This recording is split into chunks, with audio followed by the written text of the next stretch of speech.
మంత్రబలం కార్యక్రమానికి స్వాగతం. శ్రీ క్రోధినామ సంవత్సరం, ఉత్తరాయణం, జ్యేష్ఠమాసం, గ్రీష్మ ఋతువు, కృష్ణపక్షం, ఉత్తరాషాఢ నక్షత్రం, తదియ తిథి, సోమవారం. ఈరోజు మనమంతా ఆ సూర్య భగవానుడిని స్మరించాలి. సూర్యం శౌర్యంచ అన్నారు పెద్దలు. సూర్యుడిని ఆరాధిస్తే శౌర్యం, అధికారం మొదలైనవన్నీ ప్రాప్తిస్తాయి. అందుకే ఈరోజు ఓం సూర్యదేవాయ నమః అని జపించి ఆ సూర్యానుగ్రహాన్ని పొందాలి. వాస్తు పరిహారం కార్యక్రమానికి స్వాగతం. వాస్తు అనేది మన జీవితాల్లో ముఖ్యమైన అంశం. ఇంట్లో వాస్తు దోషాలు ఉన్నట్టయితే వాటిని కేవలం నిర్మాణాలకు సంబంధించిన అంశాలుగా పరిగణించకూడదు. ఉదాహరణకు నైరుతి దిశ నుండి గాలి వెలుతురు ఎక్కువగా ఉన్నట్టయితే ఆ ఇంట్లో ఎంత సంపాదన ఉన్నా నిలవదు. అలాగే చాలామంది హాల్లో ఒక స్తంభాన్ని ఏర్పాటు చేసి చుట్టూ ఏమీ లేకుండా ఉంచుతారు. ఇది సరైనది కాదు. అయితే ఇంట్లో ఎలాంటి వాస్తు దోషాలు ఉన్నప్పటికీ వాటి నుండి విముక్తికై ఇంట్లో శ్రీవాస్తు యంత్రాన్ని ఏర్పాటు చేసుకోవాలి. దివ్య పూజ కార్యక్రమానికి స్వాగతం. రేపు అంగారక చతుర్థి, మంగళవారం నాడు చతుర్థి తిథి వస్తే అది విశేషమైన రోజు. ఆ రోజును మహాచతుర్థిగా వ్యవహరిస్తాం మనం. అందుకే రేపు ఉదయాన్నే మహాగణపతిని తెల్ల జిల్లేడు పూలు గరికతో పూజించి గణపతి రుణ విమోచక స్తోత్రాన్ని పఠించాలి. జిల్లేడు ఒత్తులతో దీపారాధన చేయాలి. ఇలా ఆచరించడం వల్ల రుణాల నుండి విముక్తి కలగడమే గాక భూలాభం కూడా కలుగుతుంది. యోగం క్షేమం కార్యక్రమానికి స్వాగతం. కుటుంబ సభ్యుల మధ్య సమస్యలు సమసిపోయి సంతోషంగా జీవించేందుకు ఈరోజు సాయంత్రం నృసింహస్వామి వారి దేవాలయంలో పసుపు ముద్దపై మట్టి ప్రమిదల్ని ఉంచి నెయ్యితో దీపారాధన చేసి ఆరాధించాలి.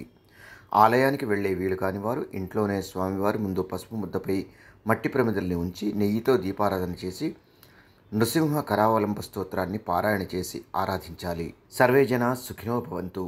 మమ్మల్ని సోషల్ మీడియాలో ఫాలో అవ్వండి. లింక్స్ వీడియో క్రింద డిస్క్రిప్షన్లో పొందుపరిచాము. అలాగే ఓంకారం కార్యక్రమాన్ని జీ తెలుగు ఛానల్లో తప్పక చూడండి. అందరికీ నమస్కారం. ఈరోజు మీకు అందరికీ కూడా శ్రీవాస్తు యంత్రం గురించి పరిచయం చేయడానికి వచ్చాను. శ్రీవాస్తు యంత్రం మీరు చూస్తున్నారు. శ్రీవాస్తు యంత్రం. ఈ శ్రీవాస్తు యంత్రం ఈ విధానంగా 9 ఇంచెస్, ఇలా 9 ఇంచెస్, ఇలా 9 ఇంచెస్ ఉంటుంది. తదుపరి బ్యాక్ సైడ్ ఇలాంటి 9 చక్రాలు ఉంటాయి.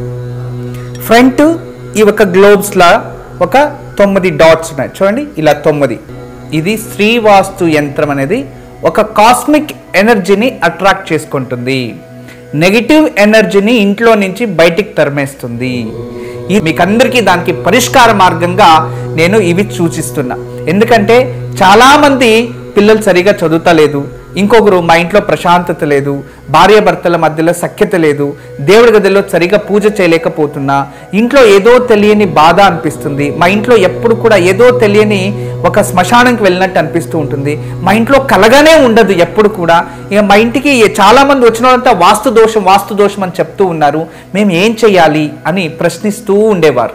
వాళ్ళందరికీ కూడా ఒక మార్గోపాయం చాలా రోజుల తర్వాత రీసెర్చ్ చేసి ఇప్పుడు ఈ శ్రీవాస్తు యంత్రాన్ని మేము చూపిస్తున్నాం. ఈ శ్రీవాస్తు యంత్రాన్ని ఎప్పుడైతే ఎక్కడ ఫాల్ట్ అనిపిస్తుందో అక్కడ ఒక మేక కొట్టి తగిలించాలి, అంతే. పిల్లలు చదువుతా లేదు, చదివే రూమ్లో పిల్లలు ఏకాగ్రతగా చదవాలి అనుకుంటున్నారా, అక్కడ ఒకటి తగిలించండి. మీరు నిద్రించే ఒక రూమ్లో మాకు సరిగా నిద్ర వస్తా లేదు, పడుకుంటే చెడు కళలు వస్తున్నాయి, నిద్రించే గదిలో ప్రశాంతత లేదు అనిపిస్తుంది, అక్కడ ఒకటి తగిలించండి. లేదు ఎవరో వాస్తు దోషం అని చెప్పారా, ఇంట్లో వాస్తు దోషాని కోసం ఇంటి హాల్లో ఒకటి తగిలించండి. లేదా పూజ గదిలో ఏదో ప్రశాంతత లేదు, సరిగ్గా ఏకాగ్రత లేదు, మెడిటేషన్ చేయలేకపోతున్నా అంటే పూజ గదిలో ఒక మేక కొట్టి అక్కడ ఒకటి తగిలించండి. ఎక్కడైతే ఇంట్లో వాస్తు దోషం ఉంది అని ఎవరైనా చెప్తారో ఆ ప్రదేశంలో ఆ ప్లేస్లో జస్ట్ ఒక మేకు కొట్టి దాన్ని తగిలించండి. ఆ వాస్తు దోషం అక్కడి నుంచి వెళ్ళిపోతుంది. చాలా అద్భుతము, చాలా విశేషమైన శ్రీవాస్తు యంత్రం మీ వరకు తయారు చేయించాము. దీన్ని ఉపయోగించండి, దీన్ని లాభం పొందండి. నమస్కారం. వాస్తు యంత్రం సంప్రదించవలసిన నెంబర్లు 8844452334 040682766622.